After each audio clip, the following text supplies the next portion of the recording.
South ఇండియాలోనే biggest sorry store మన Varahi silks మన విజయవాడ ఎంజీ రోడ్ లో డిసెంబర్ 4వ తారీఖున ఘన ప్రారంభం.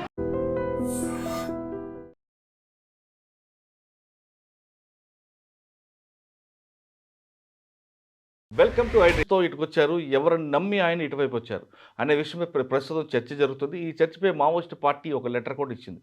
ఆ లెటర్లో చాలా క్లియర్గా కామారెడ్డి హిడ్మా మారేడుపల్లి శంకర్ హత్యలపై న్యాయ విచారణ జరిపి దోషులను కఠినంగా శిక్షించాలి, ప్రజా ఉద్యమాన్ని నిర్వహించండి. వీళ్ళందరితో పాటు 4 వ్యక్తుల వల్ల ఇన్ఫర్మేషన్ బయటకు వచ్చింది. వాళ్ళలో ఒక కాంట్రాక్టర్ ఉన్నారని కూడా పేర్లు కూడా చెప్పారు. ఇందులో వాస్తవం ఎంత అవాస్తవం ఎంత అనే విషయం ప్రస్తుతం అది మాట్లాడడానికి ప్రముఖ విశ్లేషకులు వి ప్రకాష్ గారు ఆయన అడిగి చాలా క్లారిటీగా తెలుసుకుంది. ఈ దేవ ఆ దేవ ఒకటా కాదా, అంటే తిప్పరి తిరుపతి దేవిజీ ఒకటా లేదా ఇంకొక దేవిజీ ఉన్నారా, ఇవన్నీ విషయాలు కూడా సార్ నుండి తెలుసు. సార్ నమస్తే. నమస్కారం మురళి గారు. ఇక్కడ మనం లెటర్ మొన్న వచ్చిందంటే అంటే హిడ్మా ఎన్కౌంటర్ తర్వాత ఈ లెటర్లో 4 పేర్లు చాలా స్పష్టంగా రాస్తూ ఇక్కడ కొన్ని విషయాలు రాశారండి. అందరు రాస్తున్న దీంట్లో దేవ్జీ, కామ్రేడ్ దేవ్జీ వీళ్ళకి సంబంధం లేదు అంటూ ఒకటి వచ్చింది. అంటే తిప్పరి తిరుపతి ఎలియాస్ దేవిజీ అనుకోవాలా, లేదా అక్కడ ఒక దేవా అని మన హిడ్మాకి రైట్ హ్యాండ్ ఒక ఆయన ఉన్నారు ఆయన అనుకోవాలా, అసలు ఏం జరుగుండొచ్చు? ఈ ఎన్కౌంటర్లో మన ఈ లెటర్లో చూసిన విషయాలన్నీ మీరు క్లారిటీగా చూశారు కాబట్టి ఇందులో ఏమనిపిస్తుందండి? కొసాల్ మా నుండి పారిపోయిన తర్వాత మా కాంగ్రెస్ లోపల రావడానికి సిద్ధమవడంతో ఏకకాలంలో పట్టుకొని 13 మంది హత్య చేశారు, 50 మందిని అరెస్ట్ చేశారు. అరెస్ట్ అయిన వాళ్ళు దేవ్జీ కానీ సంగ్రామ్ మళ్ళా రాజరెడ్డి కానీ లేరు. వాళ్ళు తమ ప్రాణాలను కాపాడడానికి పోలీసుతో ఎలాంటి ఒప్పందం కుదుర్చుకోలేదు. కామ్రేడ్ హిడ్మాల్ తదితర సమాచారం కోసం కామ్రేడ్ దేవ్జీ పోలీసుకి ఇవ్వలేదు. అంటే ఇప్పటి వరకు దేవ్జీ ప్లస్ మల్లా రాజరెడ్డి గారు కూడా పోలీస్ కస్టడీలో ఉన్నారని వార్త వచ్చింది, కానీ వాళ్ళే దీన్ని ఖండించారు, మా దగ్గర ఉన్నారు కాబట్టి. ఇక్కడ ఈ ఇష్యూని కామ్రేడ్ దేవ్జీ ఇవ్వలేదని వచ్చింది. కామ్రేడ్ దేవ్జీ అంటే ఇద్దరు కనిపిస్తారు, తిప్పరి తిరుపతి లేదా దేవ్జీ అనుకోవాలా, లేదు అక్కడ ఉన్న దేవా అనుకోవాలా? ఎట్టి పరిస్థితుల్లో మనీష్ అని సోనీ కానీ వాళ్ళు వేసిన ఆరోపణలో ఉన్న దేవ వేరు, ఈ దేవ్జీ వేరు. ఎందుకంటే ఒకవేళ నిజంగానే దేవ్జీ పోలీస్ కస్టడీలో ఉన్నప్పుడు ఇది జరిగి ఉంటే అప్పుడు కొంత అనుమానపడే ఆస్కారం ఉండే. రెండవది అక్కడ ఒక దేవ ఉన్నాడు ఫారెస్ట్లో, ఛత్తీస్గఢ్ బస్తర్ జిల్లాలోనే. అతని వాళ్ళ ఫ్యామిలీకి సంబంధించిన ఇంటర్వ్యూస్ కూడా కొన్ని వచ్చినాయి. బహుశా అతని హిడ్మాకు నమ్మకస్తుడు అయి ఉంటాడు, అందుకని అతని మీద వీళ్ళు ఆరోపణ వేసి ఉంటారు. రెండవది ఏంటంటే వీళ్ళిద్దరూ కూడా నక్సలైట్స్ కారు. మనీష్ గుంజాం కానీ సోనీస్ ఎవరైతే ఉన్నారో సోరీ అని కూడా అంటారు ఆమెను. ముందు వీళ్ళ గురించి మనం మాట్లాడుకుందాం, ఎందుకంటే ఈ లెటర్కు బేస్ వాళ్ళు చేసిన ఆరోపణ. మనీష్ ఏమో 1991లో ఒకసారి, 98లో ఒకసారి కుంటా ఎమ్మెల్యే, అంటే మనకు భద్రాచలం పక్కన చింతూరు పక్కన ఉంటుంది కదా, కుంట ఎమ్మెల్యే సిపిఐ నుంచి ఆయన 2 సార్లు ఎమ్మెల్యే గెలిచాడు, 61 సంవత్సరాల వయసు. అతను ఏంటంటే ఆదివాసీ హక్కుల కోసం పోరాటం చేసే ప్రజాప్రతినిధి. అట్లాగే సోనీ ఏదైతే ఉన్నదో గోండు వనిత, అదే బస్తర్ జిల్లాలో దక్షిణ బస్తర్లోనే ఆమె చాలా కాలంగా ఆదివాసీ రైట్స్ కోసం పనిచేస్తున్నది. ఒక స్టేజ్లో ఆమె ఇంటర్నేషనల్ పాపులారిటీ వచ్చింది ఆమెకు 1911లో. ఆమెకు దారుణంగా చిత్రహింసలకు గురి చేశారు పోలీసులు. 3 బిడ్డల తల్లి ఆమె. అయితే ఆమె హక్కుల కోసం పోరాడుతున్నది, నక్సలైట్స్తో సంబంధాలనే అనే దాంతో ఇది వీళ్ళిద్దరి మీద కూడా నిన్న మొన్నటి వరకు ఏప్రిల్లో కూడా మనీష్ గుంజాం ఇంటి మీద రేడ్ చేసి వాళ్ళ ఆస్తులు అవన్నీ విధ్వంసం చేసి ఆయన మీద ఒక ఫాల్స్ కేసు కూడా పోలీసులు బుక్ చేశారు. దానికి స్టేట్మెంటు ఈ సోనీతో తీసుకున్నారు. ఎస్ఆర్ అనే ఆదివాసీ ఏరియాలో పనిచేసే ఒక ఖనిజాలను బయటికి తీసే సంస్థ, ఫేమస్ అది ఎస్ఆర్ అనేది.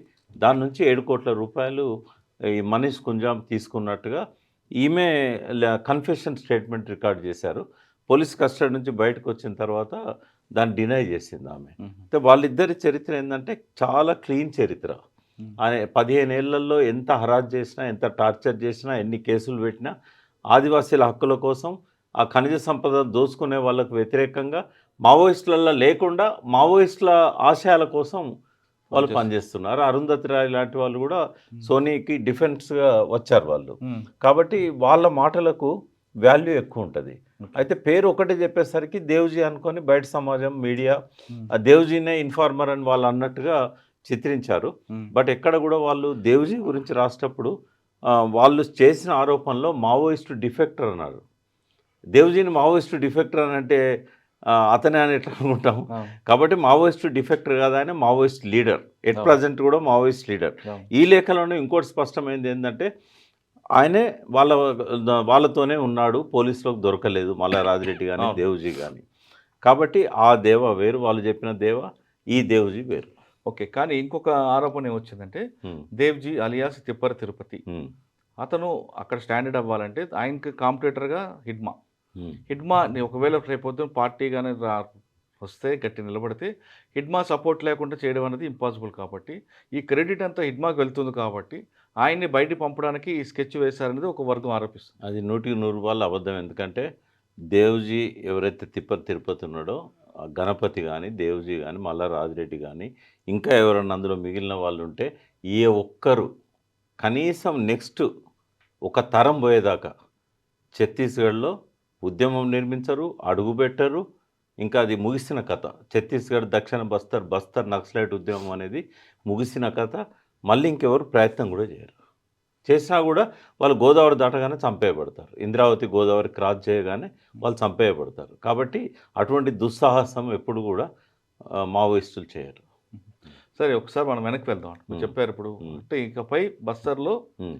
మావోయిస్ట్ పార్టీ అని ఉండేదో ఒక చరిత్రలో పేజీలో అంతే, ఆర్క్యూస్లో చూసుకోవాల్సిందే. కానీ వాటితో పాటు మీ వీడియోస్ కూడా ఆర్క్యూస్లోకి వెళ్ళిపోతాయి. ఎందుకంటే కంటిన్యూస్గా నేను చూస్తున్నాను లాస్ట్ బహుశా నేను అనుకుంటా 20 years అనుకుంటా. కంటిన్యూగా మీరు ఈ ఉద్యమాన్ని, దీని ప్రతిస్పందనని, విమర్శలను ఒక పక్షపాతం లేకుండా నిష్పక్షపాతంగా వరుసగా ఇస్తున్నారు కదా. భవిష్యత్ తరాలు ఎవరైనా ఈ ఉద్యమం మీద రీసెర్చ్ చేయాలనుకుంటే ఖచ్చితంగా ఈ వీడియోస్ అన్నీ కూడా ఆర్క్యూస్లో ఉంటాయి.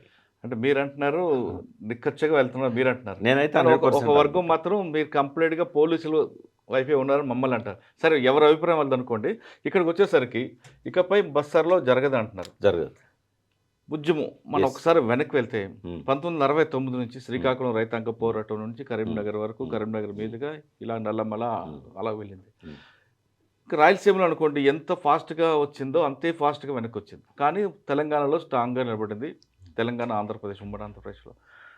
ఇక్కడ నుండి ఎప్పుడైతే నల్లమల ఖాళీ చేసామో Hmm. ఇక్కడ నుండి అటు వెళ్ళడం కనుక ఇక్కడ పూర్తిగా అంటే బేస్ ఎక్కడ వీళ్ళకి ఉమ్మడి ఆంధ్రప్రదేశ్. అవును. ఆ బేస్ మర్చిపోవడం వల్ల ఈ పార్టీ దూరమైంది అనుకోవచ్చా? అంటే ఇప్పుడు ట్రైబల్స్లలో పోడు కల్టివేషన్ అని ఉంటుంది.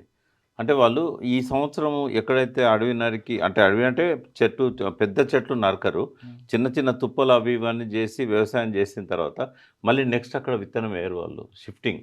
షిఫ్టింగ్ కల్టివేషన్ అంటారు, పోడు కల్టివేషన్. అదే మావోయిస్ట్ పార్టీ. మావోయిస్ట్ పార్టీలో కూడా అదే జరుగుతూ ఉంది. ఎందుకంటే వాళ్ళ ఫస్ట్ ఫెయిల్యూర్ ఏంటంటే ఎక్కడైతే ఉద్యమము విఫలమైందో అక్కడ పునర్నిర్మాణం చేయరు. దానికి శాస్త్రీయ కారణం ఏంటంటే ఒక తరం మారాలి. ఒక ఉద్యమం ఫెయిల్ అయిన తర్వాత మళ్ళీ అదే ఉద్యమాన్ని ఎవరైనా మొదలు పెట్టాలంటే ఆ తరంతో సాధ్యం కాదు. కానీ మీరు అంటున్నారు అలా, కానీ వాళ్ళు అనేది ఏంటంటే మావోయిస్ట్ పార్టీ ఉద్యమం అనేది ఫినిక్స్ పక్షి లాంటిది.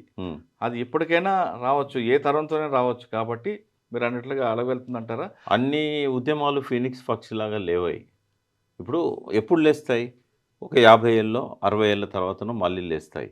అట్లా లేవడానికి కావాల్సిన మార్పులు చేసుకోవాలి వాళ్ళు. మరి ఈ పద్ధతిలో AK-47లు పట్టుకొని మాత్రం మళ్ళీ నక్సలైట్ మూవ్మెంట్ అనేది ఇంకా మళ్ళీ కంటిన్యూ అయ్యే అవకాశం కానీ, ఫీనిక్స్ పక్షిలాగా మళ్ళీ AK-47లతో లేసే అవకాశం కానీ జరగదు. ఎందుకంటే ప్రపంచ చరిత్ర తెలిసిన వాళ్ళకి ఎవరికైనా ఇది అర్థమవుతుంది. చే గువేరా ఎక్కడ ఫస్ట్ స్టార్ట్ చేశాడు? ఆయన స్టార్ట్ చేసిన కంట్రీస్లల్లో ఎక్కడైతే ఫెయిల్ అవ్వకుండా వచ్చిందో ఫైనల్గా క్యూబాలో ఆయన సక్సెస్ అయ్యాడు. మళ్ళీ అక్కడ నుంచి ఇంకా బొలివియా పోయి మళ్ళీ ప్రయత్నం చేశాడు, ఫెయిల్ అయ్యాడు. ఆయన ఎక్కడెక్కడైతే ఫెయిల్ అయిందో అక్కడ ఆయన జీవితకాలంలో మళ్ళీ దాన్ని పునరుద్ధరించడం జరగలే. ఈవెన్ తెలంగాణలోనే చూద్దాం మనం, కల్లోలిత ప్రాంతాలని చెప్పి ఒకప్పుడు ఫస్ట్ స్టార్ట్ అయిన ములుగులో అడవులలో రక్షణ తీసుకున్నారు తప్ప జంపన్న పోయిన తర్వాత జనార్దన్ అక్కడ నుంచి బయటకు వచ్చినాక ఉద్యమం లేదు. నెక్స్ట్ సిరిసిల్ల, జగిత్యాల కల్లోలిత ప్రాంతాలని చెప్పి 78లో చెన్నారెడ్డి గారు ప్రకటించారు కల్లోలిత. ఆ తర్వాత మళ్ళీ అక్కడ ఉద్యమం లేదు. సిరిసిల్ల రాజన్న జస్ట్ అక్కడ ఎమ్మెల్యేగా నిలబెట్టుకోవడానికి, గెలిపించుకోవడానికి పనిచేశాడే తప్ప పోరాటాలు లేవు. జగిత్యాల పోరాటాలు లేవు. ఆదిలాబాద్ ఒకప్పుడు ఆదిలాబాద్ అనేది ప్రధాన కేంద్రంగా ఉండేది. జగిత్యాల జైత్యాత్ర అని పెద్ద ఇవన్నీ ముగిసిన కథలు అంటున్నా. మళ్ళీ అక్కడ లేదు. షిఫ్టింగ్ కల్టివేషన్ లాగానే అక్కడ నుంచి నల్లమలకు పోయారు. నల్లమల్ల మళ్ళీ ఇప్పుడు లేదు. అంటే ఒక దగ్గర డిస్ట్రాయ్ అయిన తర్వాత, అణచివేయబడ్డ తర్వాత, లేదా వీళ్ళు ఖాళీ చేసి దూర ప్రాంతాలకు వెళ్ళిపోయిన తర్వాత పునర్నిర్మాణం అనేది సాధ్యం కాదు. ఎందుకంటే ఒక తరం మారాలే. ఆ తరం మైండ్‌లో ఏముంటదంటే ఇది ఒక ఫెయిల్యూర్ హిస్టరీ లాగా ఉంటది. అవును. నేను మళ్ళా చెప్తున్నాను. ఇంకో 30 ఏళ్ల దాకా తెలంగాణలో గానీ, ఛత్తీస్‌గఢ్‌లో గానీ, పర్టిక్యులర్ బస్తర్, దక్షిణ బస్తర్‌లో గానీ, గడ్చిరోలిలో గానీ నక్సలైట్ రిక్రూట్‌మెంట్ అనేది జీరో జరగదు. సార్ ఇన్ని జరిగాయి. మీరు చెప్తున్న 1969 నుంచి మనం ఒకసారి వెనక్కి వెళ్తే కోరుట్ల, జగిత్యాల ఇవన్నీ వెళ్తున్నాయి. ఒక్కొక్క ఉద్యమం, ఒక్కొక్క ఫెయిల్యూర్ నుంచి పాఠాలు నేర్చుకోవాలి కదండీ! ఎందుకు నేర్చుకోవట్లేదు వీళ్ళు? అది failure of peoples who are and Maoist. వాళ్ళు ఇప్పుడు ఇటువంటి జరగకూడదనే మహాభారతంలో అభిమన్యుని కథను సృష్టించారు. హ్మ్. సగం వరకే విని, సగం వరకే పోరాడి, సగంలోనే చనిపోయాడు. అవును. విప్లవోద్యమంలో కూడా ఇప్పుడు సపోజ్ మీరు ఒక బస్సు ఎక్కుతున్నారు. మీరు శ్రీకాకుళం పోవాలనుకోని ఒక లక్ష్యం ఉంటే, మీరు విజయవాడ పోయినా కూడా శ్రీకాకుళం దిక్కుపోయే బస్సు ఎక్కుతారు తప్ప కడప దిక్కుపోయే బస్సు అవును. ఎక్కరు.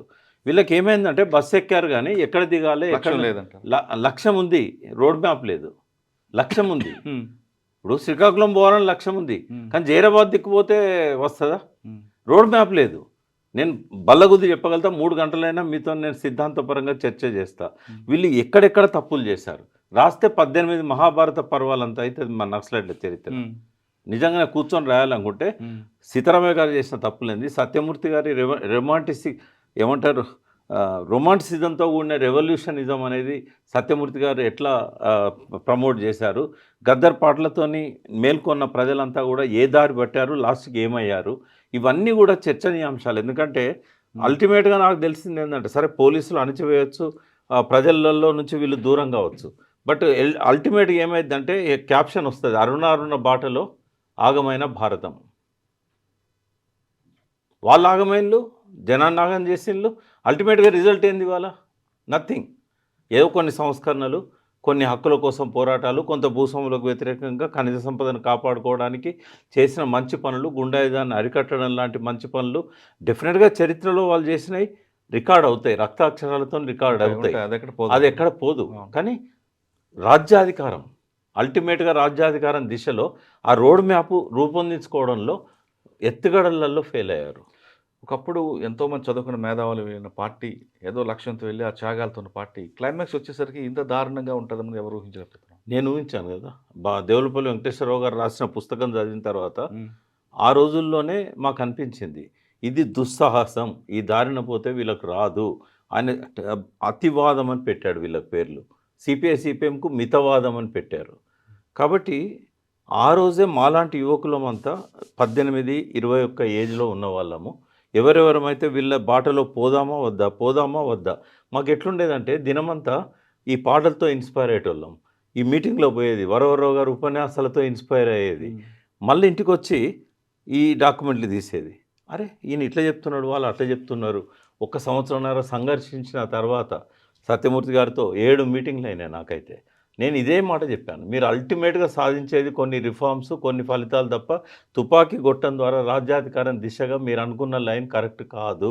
ఇగో ఈ డాక్యుమెంట్లో ఉంది, మాకు అది కన్విన్సింగ్ ఉంది అని చెప్తూ వచ్చేది.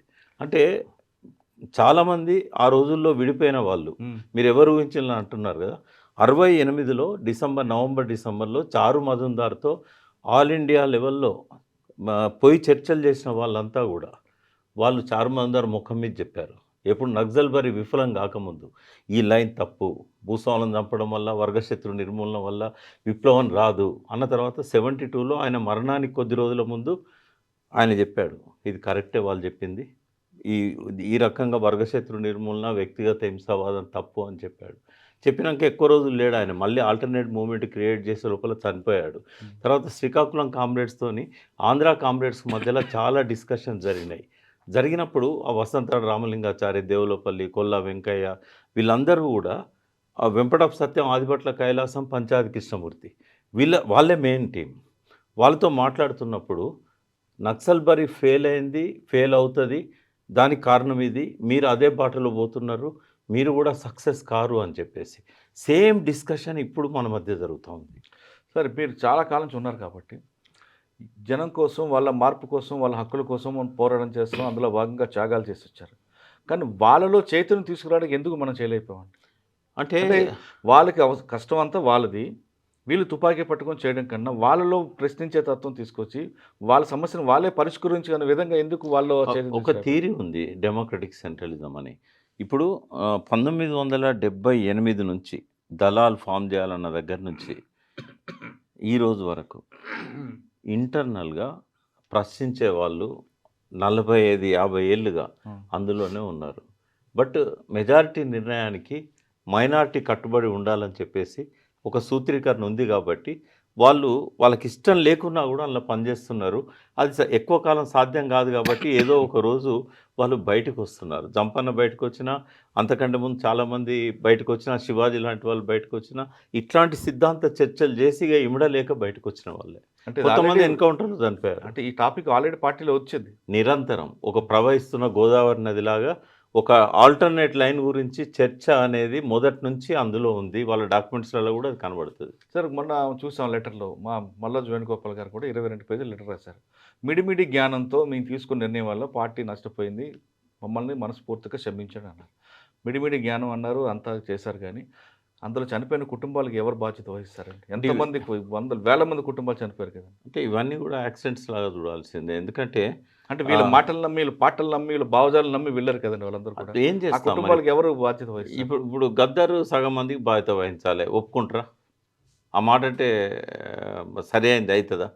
ఎందుకంటే గద్దరు ఒక సామాజిక లక్ష్యంతో ఈ వ్యవస్థ మారాలని చెప్పి ఆయనేం మార్క్సిస్టు మహోపాధ్యాయుడు కాడాయనే. వీళ్ళ ప్రసంగాలు విని, వీళ్ళ రాతలు చదివి ఆయన ఉత్తేజితుడై దాన్ని ప్రమోట్ చేయడానికి పాటలు రాశాడు. ఆయన అనుకున్నాడా ఇట్లా అవుతుందని, ఇది ముగిసిపోతే? కొంతమంది గతంలో పెంబర్తి తీర్మానం తర్వాత, కేఎస్ గారు పెంబర్తి తీర్మానం తర్వాత ఒక చర్చ వచ్చిందండి. నేను చూడలేదు, ఎవరో మీలాంటి వాళ్ళు చెప్తున్నాను. ఆ చర్చలో ఇందులో ఈ యుద్ధంలో రాజ్యానికి మనకి జరుగుతున్న యుద్ధంలో పోలీసుల వైపు నుంచి ఎవరైనా చనిపోతే ప్రభుత్వం వాళ్ళకి అన్ని విధాలు ఆదుకుంటుంది. పార్టీలో కూడా ఆ విధంగా చనిపోతే వాళ్ళకి ఎంతో కొంత ఆదుకోవాలని ఒక తీర్మానం వచ్చింది. అది మరుగున పడింది అంటారు వాస్తవం? అంటే కొన్ని దిక్కుల చేశారు, సహాయం చేశారు. బట్ అది ఒక పాలసీగా వాళ్ళు పెట్టుకోలేకపోయినారు, దాన్ని అమలు చేయలేకపోయినారు. చేయాలి కదా, పార్టీ ఫండ్ ఉంది కదండి. అంటే వాళ్ళు అనుకుంటే పార్టీ ఫండ్ వస్తుంది కూడా వస్తుంది. అయితే కొంతమంది సానుభూతి పనులకు చెప్పేవారు, వాళ్ళ కుటుంబానికి కొద్ది హెల్ప్ చేయండి, అది అట్లా చెప్పడం వల్ల కొంత సహాయం దొరికేది. బట్ ఇప్పుడు హిడ్మా తల్లిని చూస్తే మనకు అర్థమైంది. హిడ్మా తల్లి అంటున్నారండి సార్. ఇప్పుడు మీరు బడే చొక్కారావు దామోదర్ గారు నాన్న చూసినా చాలా గౌరవంగా ఉంటుంది. అవును. అదేవిధంగా మళ్ళీ రాజారెడ్డి గారి పిల్లలు చూసినా గౌరవంగా ఉంటుంది. అంటే ఇప్పుడు ఇంకా తిరుపతి వాళ్ళ అమ్మాయి, వాళ్ళ అన్నయ్య కూతురు, వాళ్ళ అన్నయ్య చెప్తున్న మాటలు వింటే ఇంకా బాధ అనిపిస్తుంది. ఇది కూడా వీళ్ళు త్యాగాలు చేస్తూ, ప్రజల కోసం కష్టాలు పడుతూ, త్యాగాలు చేస్తూ, నిరంతరం పోరాటం చేస్తుంటే రేపు పొద్దున్నే ఉద్యమం అయిన తర్వాత కుటుంబాలకి ఏం సమాధానం చెప్తారు? ఏం సాధించారు అంటే ఏం చెప్తారు? నేను ముందన్న దానికి ఇప్పుడు నాకు జవాబు మీ నోటి నుంచే వచ్చింది. ఏమనంటే, ఎందుకు షిఫ్టింగ్ అయ్యారు, ఒక దగ్గర ఎందుకు కన్సిస్టెంట్తోని ఉద్యమాన్ని నిర్మించలేదంటే ఇటువంటి పొరపాట్ల వల్లనే. ఇప్పుడు ఆ కుటుంబానికి అలా పోయినా కూడా ఏమన్నా అయినా కూడా ఒక దిక్కుంటుంది అనే ఒక నమ్మకం వస్తే ఎవరైనా పోవడానికి సిద్ధపడతారు. మళ్ళీ రిక్రూట్మెంట్లో వాళ్ళు ముందుకెళ్తారు. ఈ తప్పులన్నీ చేశారు కాబట్టే కదా, ఈ తప్పులను చేశారు కాబట్టి ఇది జరిగింది. తప్పులు చేసాం, క్షమించండి అంటే దానికి జరిగే నష్టం ఎవరు క్షమించాలి? వాళ్ళే క్షమించుకోలేరు, ఇంకోరు ఎందుకు క్షమిస్తారు? వాళ్ళు క్షమించుకోగలుగుతారా? ఇప్పుడు ఆయన చేసిన తప్పులన్నీ మళ్ళీ ముందు పెట్టి నువ్వు క్షమించుకోగలుగుతావు అంటే నేను క్షమించుకోలేనని చెప్తాడు. అదే మా తకల్పల్లి వాసుదేవరావు గారు కూడా ఆయన ఉడుకు రక్తంతో చేసిన తప్పులన్నీ క్షమించమంటే ఉమేష్ చంద్ర తిరిగి వస్తాడా? లేకుంటే పేలిపోయిన బస్సులో ప్రయాణికులు మళ్ళీ వస్తారా? కాకతీయ ఎక్స్ప్రెస్ తలగబడ్డ దానిలో నుంచి వాళ్ళు మళ్ళీ లేచి వస్తారా? ఈ తప్పులను ఎవరు క్షమించాలి? ఎందుకు క్షమించాలి? ఎట్లా క్షమిస్తారు? క్షమించడం అనంటే మీ లైన్ విషయంలో మీకు ఒక స్పష్టత ఏర్పడాలి. అయిపోయింది. ఇప్పుడు దానికి వీళ్ళు చేసిన తప్పులన్నిటికీ పరిహారం భారతదేశంలో ఒక వ్యాక్యూమ్ ఉంది. అవును.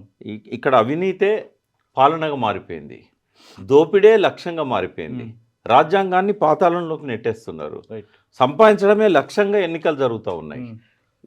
ఈ వ్యవస్థను మార్చడానికి మీకు ఇంకా ఒక అవకాశం ఉంది, ఒక వ్యాక్యూమ్ ఉంది.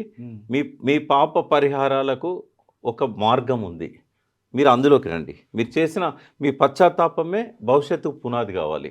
రైట్. మీరు మళ్ళీ ప్రజల్లోకి వచ్చి ప్రజలకు ఏం అవసరం, ఇప్పటిదాకా ప్రజలను వదిలిపెట్టారు కదా, ప్రజలకు ఏం అవసరమో దానికోసం పనిచేయండి, ఆ ప్రజలు క్షమిస్తారు. ఇప్పుడు మరి రాశారండి ఇక్కడ, కామ్రేడ్ హిడ్మాల్, కామ్రేడ్ శంకర్ రంపచోడవరం హత్యాకాండపై న్యాయ విచారణ జరపాలి.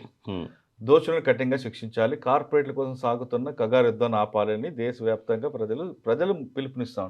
ఎందుకు వస్తారండి ప్రజలండి? ఏ ప్రజలు పిలుపునిచ్చారు? ఎవరు వస్తారు చెప్పండి? ఎందుకు రావాలి? ఇప్పుడు ఎవరైనా పిలిపిస్తే అంటే వాళ్ళు వచ్చారనుకోండి, కేసులు పెట్టి జైలుకి వెళ్తే వీళ్ళని కాపాడతారా? సాధ్యం కాదు. ఇప్పుడు ఆ డిమాండ్స్ ఏవైతే ఉన్నాయో ఆ. ఈ వ్యవస్థలో న్యాయ విచారణ సక్రమంగా జరుగుతుందా? ఫస్ట్ సుప్రీంకోర్టే చెప్పింది ప్రతి ఎన్కౌంటర్ను కూడా హత్యలాగా దాన్ని రికార్డ్ చేసి ఎఫ్ఐఆర్ ఇష్యూ చేసి దాని మీద ఎంక్వైరీ జరపాలనేది ఎప్పుడో 3 దశాబ్దాల అవును. క్రితం కన్నాభిరాన్ గారు ఉన్న టైంలోనే కోర్టులు చెప్పాయి. మరి ఎక్కడ అమలైంది? కాబట్టి కానీ వీళ్ళు రాసిన మాత్రం వస్తారు ప్రజలు. ప్రజలు ఏ ప్రజలు వస్తారు? ఎందుకు వస్తారు? ఇప్పుడు వచ్చిన వాళ్ళని మళ్ళీ అర్బన్ నక్సలైట్స్ అంటారు. వాళ్ళ ముద్ర వేసుకోవడానికి ఎవరు సిద్ధంగా లేరు అర్బన్ కదా. నక్సల్స్ అంటారు, లోపలికి వెళ్ళారు అనుకోండి, వాళ్ళ మీద కేసులు అవుతాయి, అరెస్టులు అవుతాయి, చంపేస్తారు కూడా కదా. జైలుకి చంపేస్తారు. వెళ్తారు. ఎంతో వీళ్ళు మంది ఏం కాపాడతారా? ఎంతో మంది సరే, ఏ ప్రజలని వీళ్ళకి అడిగారా మాకు కావాలి మీరని? ఎవరైనా ఛత్తీస్గఢ్కు రమ్మని పిలిచారా? తుపాకీలు పట్టుకొని పోరాడమన్నారు. రమ్మలేదు. అక్కడ వాళ్ళు పరిస్థితులు- కోరుకున్నది ఏంటంటే ఫారెస్ట్ వాళ్ళ దోపిడీ పోవాలి, బీడీఆకు సరైన పరిహారం రావాలి, కూలీలకు సరైన వేతనం రావాలి, మా మీద పోలీసుల అరాచకాలు ఆగాలి, భూస్వాముల అరాచకాలు ఆగాలి, గుండాల అరాచకాలు ఆగాలి. అంతవరకే ప్రజలు కోరుకున్నారు, అంతవరకు చేశారు. కానీ అంతకంటే ఒక స్టెప్ అడ్వాన్స్ అయిపోయి చైనా లాగా విప్లవం రావాలనుకున్నారు. ఆనాటి పరిస్థితుల్లో ఆనాటి కాలం వేరు. తర్వాత టెక్నాలజీ అడ్వాన్స్ ఇప్పుడు ఈ 75 ఏళ్లలో, అంటే వాళ్ళది 57 ఏళ్ళే నక్సలైట్ మూవ్మెంట్ స్టార్ట్ అయ్యి, ఈ 75 ఏళ్లలో స్వాతంత్రం వచ్చిన తర్వాత ఒక 10 తరాలలో 20 తరాలలో ఎంత ఆలస్యంగా టెక్నాలజీ డెవలప్మెంట్ జరిగేదో జస్ట్ 1 జనరేషన్లో మనం చూసాం మన జీవిత కాలంలో. ఇంత వేగంగా మార్పు చెందుతున్న సమాజంలో వీళ్ళ ఆలోచనలు మాత్రం తుప్పుపట్టిపోయి ఇంకా చైనా కాలంలో, చేగువేరా కాలంలో తిరుగుతూ ఉన్నాయి. మరి ఏం చేస్తాం దానికి? టెక్నాలజీ మీరు అన్నట్లుగా మనం 50 సంవత్సరాల ముందున్నాం. ఆ విషయాన్ని గుర్తించట్లేదు వీళ్ళు పార్టీ. వీళ్ళు 100 సంవత్సరాలు ఎన్నుకున్నారా అంటున్నాను నేను. ఇంకా జార్జ్ చక్రవర్తుల కాలం, చాంకై షేక్ కాలం, ఇంకా క్యూబాన్ పీడించిన ఆ దోపిడీ నియంత కాలంలో చేగువేరలాగా అప్పుడు ఆలోచిస్తారు. కానీ ఇప్పుడు ఎందుకు అది? ఇప్పుడు అది సాధ్యమవుతుందా? ఇప్పుడు ఎంతమంది అయినా బలవుతారు తప్ప చేగువేరాలు కాలేరు. సార్, ఇప్పుడు ఫైనల్గా చెప్పండి, ఈ సిచ్యువేషన్ ఒక కొలిక్కి వస్తుంది. అంటే మార్చి 31 దగ్గర దగ్గర మనం 3 నెలలు కనిపిస్తుంది. ఈ 3 నెలల్లో బస్తర్లో కానీ లేదా తెలంగాణ కానీ ఏఓబీలో కానీ పార్టీ పొలిష్ట పడుతుంది అంటారా? లేదా ఉద్యమం మరో రూపంలో వచ్చే అవకాశం ఉందంటారా? అమిత్ షాకి అయితే నేను ఆ క్రియేట్ చేయదలుచుకోలేదు. కేవలం నిర్బంధంతోనే ఇది అణచివేయబడుతున్నది అనేది కరెక్ట్ కాదు. వాళ్ళ లోపలే రియలైజేషన్ వచ్చింది. అమిత్ షా డేట్ పెట్టక ముందు నుంచే చర్చలు జరిగినాయి. పోరాట పందా మార్చుకోవాలి, సాయుధ పోరాటం ఇప్పుడు కొనసాగించడం కరెక్ట్ కాదు. వాళ్ళకి ఏమైందంటే ఈవెన్ బసవరాజు గారి దగ్గర నుంచి గణపతి దాకా మనం తప్పుడుతో పోతున్నామేమో, ఎంతకాలం కొనసాగుతుంది ఇది అనే అనుమానాలు వాళ్ళకు రాజశేఖర రెడ్డితో చర్చలు మొదలైనప్పటి నుంచి కూడా ఉన్నాయి. కానీ వేఅవుట్ ఎట్లా అనేది అర్థం కాలేదు వాళ్ళకు. ఎట్లా బయటికి రావాలి? ఒక గౌరవప్రదమైన కామా కోరుకున్నారు వాళ్ళు, ఫుల్ స్టాప్ కాదు, ఒక గౌరవప్రదమైన కామా కోరుకున్నారు. అది వాళ్ళు ఆలోచించి నిర్ణయం తీసుకోవడంలో విఫలమని కాదు, ఆలస్యం జరిగింది. చాలా ఆలస్యం జరిగింది. ఆలస్యం అనేది వైఫల్యాన్ని దారితీసింది. తిరిగి కోలుకోలేని స్థితికి నెట్టబడ్డది. 100% వాళ్ళ వైఫల్యమే తప్ప ఇదేదో రాజ్యం యొక్క గొప్పతనం అని నేను అనుకోవట్లేదు. వాళ్ళ వైఫల్యం వల్ల వాళ్ళకు అవకాశం దొరికింది. అమిత్ షా లాంటి వాళ్ళకి డెడ్ లైన్ పెట్టి కొట్టేయడానికి అవకాశం దొరికింది. రెండవది ఏంటంటే వాళ్ళు చాలా శ్రమపడ్డారు. ఎప్పుడైతే వీళ్ళు పోలీసులను నేరుగా 76 మందిని చంపారో ఆ రోజే కేంద్ర ప్రభుత్వం యొక్క ఆలోచన మారిపోయింది. ఇంకా ఏమైనా కానీ ఇప్పుడు వాళ్ళంటే హిడ్మా కానీ గణపతి కానీ రాజ్యాంగం మీద నమ్మకం లేదని డిక్లేర్ చేసి వాళ్ళు తుపాకీ పట్టుకున్నారు. వీళ్ళు రాజ్యాంగాల మీద ప్రమాణం చేసి తుపాకులు పట్టిస్తున్నారు. మరి అటువంటప్పుడు హింసకి హింస అనేది నక్సలైట్ల సిద్ధాంతం తప్ప రాజ్యం సిద్ధాంతం కాకూడదు కదా. కాబట్టి అమిత్ షా ఒకవేళ నేను గెలిచానని విర్రవీగినా కూడా నువ్వు రాజ్యాంగాన్ని తుంగలో తొక్కి గెలిచినావు అంటే అది నీ గెలిపే కాదు, నీది వైఫల్యము. ఒక భారతదేశం ప్రపంచంలోనే అతిపెద్ద ప్రజాస్వామ్యము, ఆ ప్రజాస్వామ్యాన్ని ఖూనీ చేసిన ఒక హోమ్ మినిస్టర్గా చరిత్రలో చిరకాలం నువ్వు మిగులుతావు తప్ప ఇది నీ గెలుపు కాదు అని చెప్పి ఆయన ముఖం మీద నేను చెప్పదలుచుకున్నాను. ఓకే సార్, ఇంకోసారి ఫైనల్కి వస్తాను. ఇప్పుడు అడవుల్లో ఉన్న కొంతమంది ఉండారా, తెలంగాణ వాళ్ళు కానీ ఇంకా వేరే వాళ్ళు, వాళ్ళందరికీ రమ్మంటారా? లేదు ఆల్రెడీ అక్కడ ఉన్నారు కాబట్టి అక్కడే చావో రేవో తేల్చుకొని ఉండమంటారు? ఎట్టి పరిస్థితులు అన్నాను నేను. 100% కూడా వాళ్ళు బయటికి రావాలి. వాళ్ళకు అవసరమైన సహాయం అందరం చేయాలి. అంటే వాళ్ళ సేఫ్ సరెండర్ కోసం ఏర్పాట్లు చేయాల్సిన అవసరం ఉన్నది. ఒకవేళ హిడ్మా లాగా సరెండర్ కావద్దనుకొని మేము అందులోనే కొనసాగుతామన్న వాళ్ళు ఏదో ఒకరోజు చనిపోవాల్సి వస్తుంది తప్ప ప్రజలు ఇంకా మిమ్మల్ని కాపాడే పరిస్థితి లేదు. ఒకవేళ అట్లా కాపాడాలని మీరు అనుకుంటే ప్రజలు కూడా బలి కావాల్సి వస్తుంది. ఇప్పటికీ బలి చాలు. ఇంతవరకు ఒకసారి లెక్కలు చెప్తాను నేను. ఇప్పటి వరకు మిలిటరీ దాడులల్లో చనిపోయిన వాళ్ళ సంఖ్య 6,000 మంది నక్సలైట్స్. ఇటు పోలీసుల దాడుల్లో కానీ నక్సలైట్ల దాడుల్లో కానీ చనిపోయిన ప్రజల సంఖ్య 10,000 మంది. అంతిమంగా ఎక్కువ మంది చనిపోయింది ప్రజలు. మిలిటరీ ఎంతమంది చనిపోయారు? 1,500 మంది చనిపోయారు. నక్సలైట్లు 6,000 మంది. ఎప్పటి నుంచి నేను చెప్తున్నది 67 నుంచి నక్సల్బరీ శ్రీకాకుళం కలుపుకొని భారతదేశ వ్యాప్తంగా జరిగిన ఈ మరణాల గురించి చెప్తున్నా. 16,000 మంది ఓవరాల్గా చనిపోయిన వాళ్ళు దాదాపు 17,000 18,000 ఉంటారు. అందులో 6,000 నక్సలైట్లు అయితే 1,500 మంది నుంచి 2,000 మంది పోలీసులు కానీ మిలిటరీ కానీ వీళ్ళందరూ అయితే 10,000 మంది ఇన్ఫార్మర్ల పేరు మీద కానీ లేదా అమాయకపు గిరిజనులను అమాయకపు విద్యార్థులను అంటర్ రోడ్ ఎన్కౌంటర్ రోడ్గా మార్చిన సంఘటనలు కానీ ఇవన్నీ కూడా అల్టిమేట్గా బలైంది ఎవరు? ప్రజలు. 10,000 మంది, ఒక్కరు కాదు ఇద్దరు కాదు. ఈ లైనే కరెక్ట్ కాదు. 10,000 మంది కూడా యువకులే ఎక్కువ ఉంటారు. వాళ్ళందరూ ఎప్పుడు నెక్స్ట్ వీసీ శుక్లా లాంటి వాళ్ళు ఎవరో ఒకరిద్దరు ఉంటారు అంతే. ఎక్కువ మంది చనిపోయింది ప్రజలే. అంటే ఇది హింసకు ప్రతిహింస అనే వైపుగా పోయింది. కానీ నూతన ప్రజాస్వామిక విప్లవం కానీ, దానికి ఇరుసుగా ఉండే వ్యవసాయ విప్లవం కానీ, ఇది జనతా ప్రజాతంత్ర విప్లవం కానీ, నువ్వు ఏ భాషలో చెప్పుకున్నా ఇది విప్లవం కాకుండా పోయింది. ఇదొక నెగటివ్ ఎగ్జాంపుల్. మరో 100 సంవత్సరాల దాకా ఎవరైతే మార్క్సిజం లెనిజం మా ఆలోచన విధానం అంటారో నెగటివ్ ఎగ్జాంపుల్స్ నేర్చుకోవడానికి ఇది ఒక గుణపాఠంగా మిగిలిపోయి ఆర్క్యూస్లలో పదిలపరచబడుతుంది. ఇంకా అంతకంటే నేనేం మాట్లాడలేను. ఇప్పటికైనా అజ్ఞాతంలో అందరూ కూడా ముందుకు రండి. ఎక్కడైతే తప్పులు చేసామంటున్నారో ఆ తప్పులు దిద్దుకునే అవకాశం ప్రజలు మీకు మరోసారి ఇస్తారు కాబట్టి ఆ పాపాన్ని కడుక్కోండి అంటూ ప్రకాష్ గారు చెప్తున్నారు. కానీ ఇంకా మేము సిద్ధాంతం నమ్ముతామంటే మీతో పాటు మీకు కాపలా ఉన్న వాళ్ళకు కూడా అమరలయ్యే అవకాశం ఉంది. కాబట్టి కనీసం ఇప్పుడు నేను వాళ్ళ కోసమైనా సరే మీరందరూ బయటికి రండి, ప్రజాస్వామ్యబద్ధంగా మీరు పోరాటం చేయండి అంటూ ప్రకాష్ గారు సూచిస్తున్నారు. ఇది మావోయిస్ట్ పార్టీ విడిచిన లేఖపై ప్రకాష్ గారి విశ్లేషణ. మరో అంశంలో మళ్ళీ కలుద్దాం. అంతవరకు నమస్తే. థ్యాంక్ యూ అండి. Thank you very much. And for more videos, Please subscribe to iDream. Please subscribe to iDream. Please subscribe iDream. And please subscribe to iDream. For more videos, subscribe to iDream. please like, share and subscribe to the channel. Congratulations, iDream. Subscribe to iDream. Subscribe to iDream. So subscribe to iDream Media. iDream ki iDream team andarki huge congratulations. Please subscribe iDream Media. Please subscribe to iDream. Subscribe iDream. Please subscribe to iDream. iDream అంటే నా కళల channel subscribe చేసుకున్న నోరు తిరుగుతలేదు. మీరైతే గంట గుర్తు కొట్టండి. For more such videos, please subscribe to iDream. Subscribe to iDream. Please subscribe to iDream. Please subscribe iDream Media. Please do subscribe to iDream. Please subscribe to iDream Media. For best entertainment and information, please subscribe iDream. And don't forget to subscribe to iDream.